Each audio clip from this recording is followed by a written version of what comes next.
আসসালামু আলাইকুম এভরিওয়ান। আপনাদের সবাইকে আমার ইউটিউব চ্যানেলে স্বাগত জানাই। আজ আমি আপনাদের সঙ্গে শেয়ার করব আলু পরোটার রেসিপি। ঘরে থাকা অল্প কিছু উপকরণ দিয়ে খুব সহজে তৈরি করে নিতে পারবেন এই আলু পরোটা। বড় থেকে ছোট সবাই ভীষণ পছন্দ করবে। প্রথমে আমি আলুর পুরটা বানিয়ে নেব। তো আমি কড়াইতে হালকা একটু তেল দিয়ে দেবো। এর মধ্যে দিয়ে দেবো কিছুটা জিরে আর অল্প কিছু কালো জিরেটা দেওয়ার জন্য খুব ভালো একটা ঘ্রাণ আসে। আর দিয়ে দেবো একটা ছোট পেঁয়াজ কুচি, দিয়ে দেবো একটু রসুন আর একটু আদা কুচি, আর দিয়ে দেবো দুটো কাঁচা লঙ্কা কুচি আর সামান্য ধনিয়া পাতা কুচি। এবার এগুলোকে আমি হালকা একটু ভেজে নেব কাঁচা ঘ্রাণটা চলে যাওয়া পর্যন্ত। গুঁড়ো মশলাগুলো দিয়ে দেবো, হলুদ গুঁড়ো, লঙ্কা গুঁড়ো, জিরে গুঁড়ো, ধনিয়া গুঁড়ো, আর দিয়ে দেবো স্বাদ মতো লবণ। এবার এর মধ্যে দিয়ে দেব গ্রেট করে রাখা আলু। তো আমি 3 থেকে 4টি পরোটা বানাবো, যার জন্য আমি একটা মিডিয়াম সাইজের আলু নিয়েছি। এবার নেড়ে চেড়ে খুব ভালো করে আলুর পুরটা বানিয়ে নেব।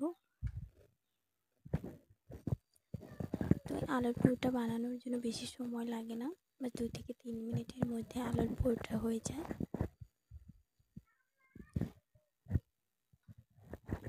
আমার আলুর পুরটা হয়ে গিয়েছে। এবার আমি এটাকে তুলে নেব।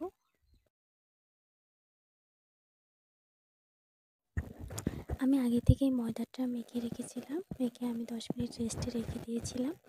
তো এবার আমি এর মধ্যে থেকে ছোট ছোট লেচি কেটে নেব। তো এইভাবে আমি একটু বেলে নেব। এবার এর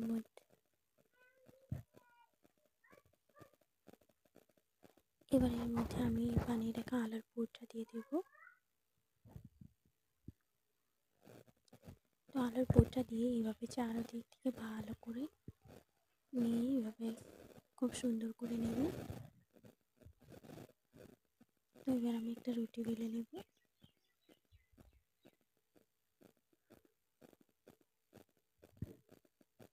তো এই যে আমার রুটি বেলা হয়ে গেল। আমি এক এক করে সবগুলো রুটি বেলে নিয়েছি। এবার আমি এগুলোকে ভেজে নেব। কড়াইতে আমি হালকা একটু ঘি দিয়ে দিচ্ছি। এবার আমি রুটিটা দিয়ে দেব।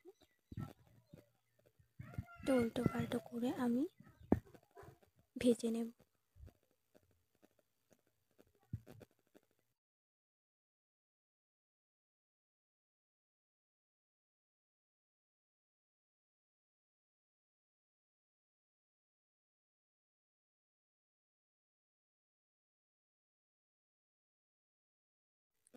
তো এই যে আমার একটা পরোটা ভাজা হয়ে গেল।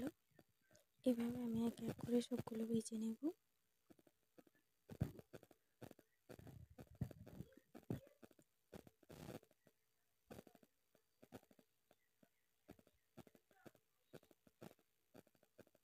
তো এই যে দেখতে পাচ্ছেন পরোটাগুলো কত সুন্দর হয়েছে।